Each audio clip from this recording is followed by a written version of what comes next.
En estos días redactamos una carta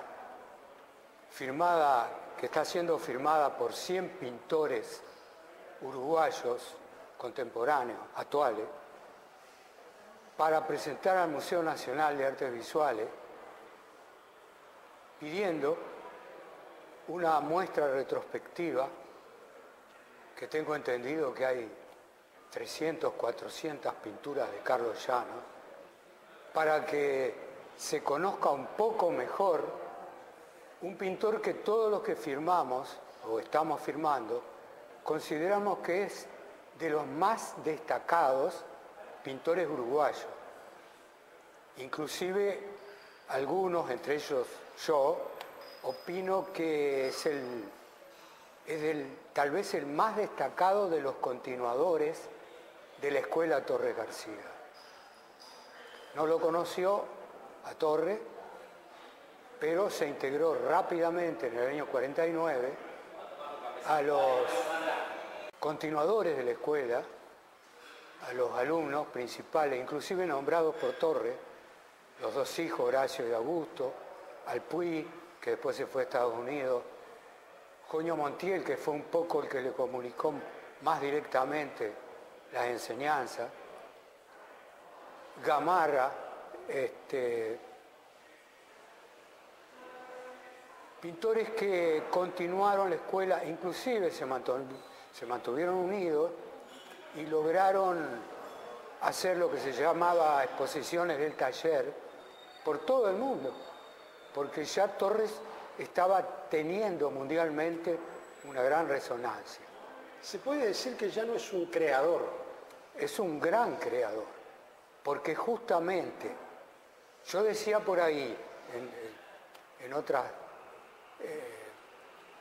preguntas que me hacían sobre Llanos, que estoy segurísimo, nunca se puede estar, pero yo quiero estar segurísimo, que Torres hubiera coincidido con los desarrollos que Llanos hizo de los planteos de Torres. No solamente coincidido, sino que hubiera estado, yo diría, muy feliz de que lo que él plantea tuviera continuidad. Porque es seguro, yo me acuerdo que Picasso decía, referido a la pintura de él, ¿no? Dice, a mí a veces me duele físicamente cuando me copian. Quiere decir que Torres, tal vez también, no le gustaba nada que lo copiaran. Pero qué alegría que lo continuaran, que tomaran la raíz que él quiso, las semillas que él quiso sembrar, y estuvieran hoy floreciendo tal vez mucho más de lo que está floreciendo en Uruguay eso, ¿no? ¿Dónde está la impronta de Llanos si uno tuviera que compararlo? Te pregunto, ¿compararlo en qué sentido? Con la propia pintura del Uruguay o de los contemporáneos de él. No, hay muchos buenos, ¿no? Yo creo que la pintura de Augusto Torres es excelente.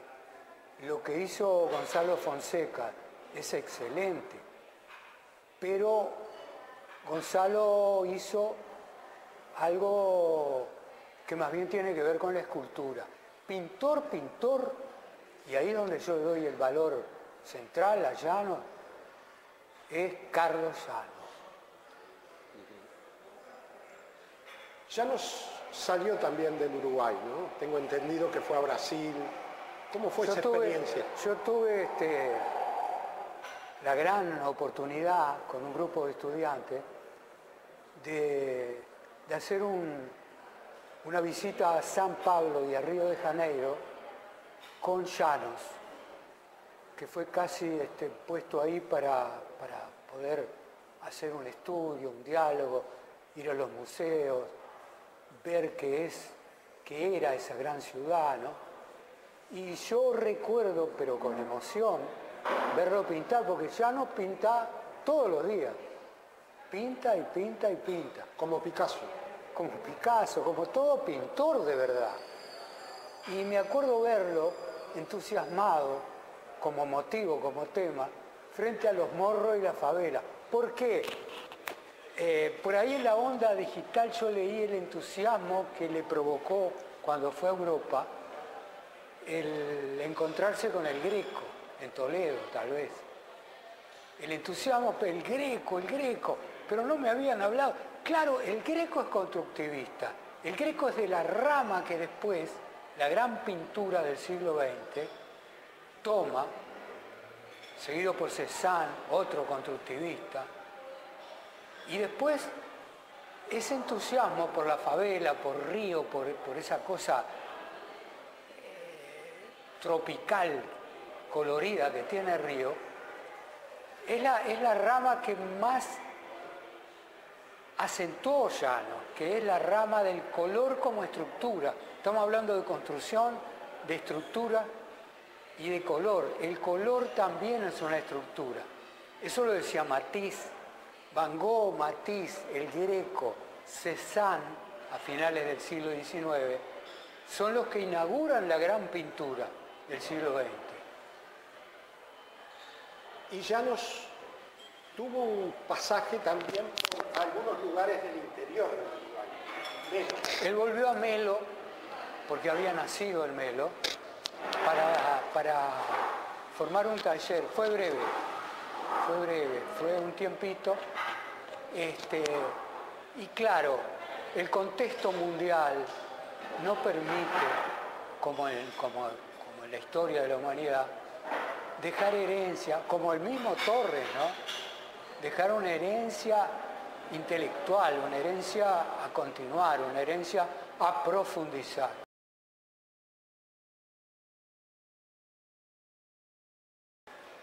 Esa es una de las cosas que más valorizo cuando digo Llanos, afirmo, ¿no?, que Llanos es uno de los más importantes pintores de la historia de la pintura uruguaya de los últimos años. Es que él se dio cuenta que el color también es una estructura. Es una estructura, es una relación que así como las formas tienen su relación, y acá me acuerdo de Matisse que decía, no es lo mismo un rojo de tantos centímetros que un rojo de tantos otros centímetros, en relación, o cuando Picasso decía, ese violeta va creciendo, creciendo, hasta que hay que achicarlo.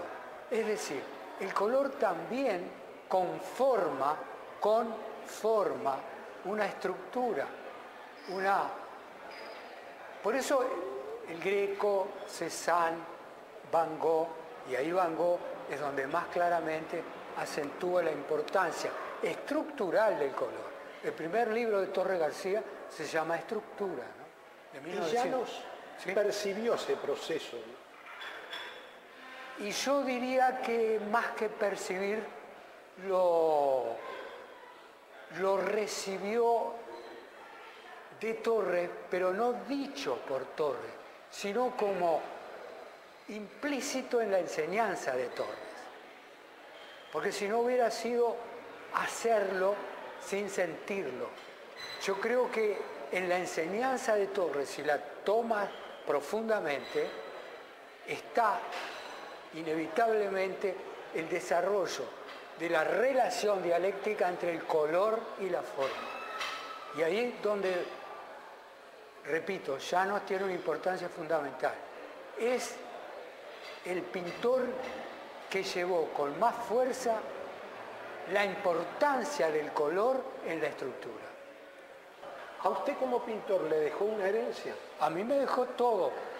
Yo creo que, así como le agradezco a Espósito, y por qué no a Cézanne y a Picasso y a Van Gogh, que lo fui a ver, yo creo que Llanos fue de los que, además como tuve la oportunidad de tener una relación personal, tuve la suerte de tomar de ahí, porque un gran pintor siempre desparrama cosas, ¿no? Y por eso hoy estamos insistiendo en que con esta carta al director del Museo Nacional de Artes Visuales, que vamos a presentar 100 pintores uruguayos actuales pidiendo una gran retrospectiva de Carlos Llano, creo que eso sería una contribución muy importante al arte del Uruguay.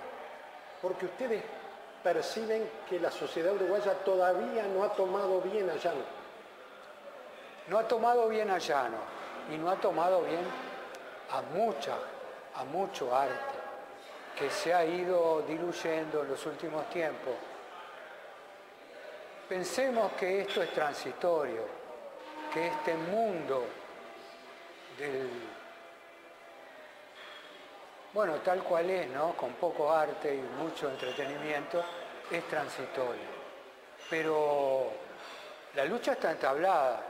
Yo creo que la retrospectiva de Llano en el Museo Nacional de Artes Visuales, para ser difundida con los medios maravillosos de difusión que hoy tiene el mundo, es importantísimo.